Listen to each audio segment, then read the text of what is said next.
অল্পে মন ভরে নাকি? তোমাকে বেশিক্ষণ ডিউটি করায়, তাই তো তুমি যা চাও তাই তোমাকে দেই কোনো কথা ছাড়া। তোমার এমন অভাবের কথা শুনেই তো চাকরি দিয়েছি তোমাকে আমার অফিসে। তুমি লেখাপড়া বেশি করনি, সেভাবে কোনো সার্টিফিকেট নেই। এই চাকরির জন্য অনেক ভালো ভালো ছেলে মেয়ে পেয়েছিলাম, সবাইকে বাদ দিলাম, শুধু তোমাকে নিয়েছি। আমার মন ভরিয়ে তারপর যেও কেমন?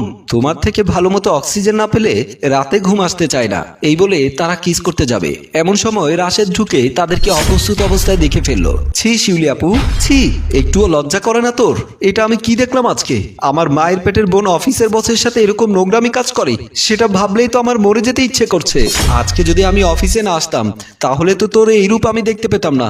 আমরা তো জানতাম আমাদের আপু অফিসে অনেক কষ্ট করে টাকা ইনকাম করে, কিন্তু সে যে আসলে একটা এই তুই এখানে কি কেন এসেছিস আমার অফিসে? ঠিকানা কোথায় পেলি? আর এইভাবে একজনের কেবিনে ঢুকে পড়েছিস কেন? এই ছেলে, তুই ওর ভাই হও আর যাই হও, এটা আমার অফিস, আর আমার কেবিনে আমার অনুমতি ছাড়া ঢুকেছো কেন? আমি 4 ঘন্টা ধরে অপেক্ষা করছি এই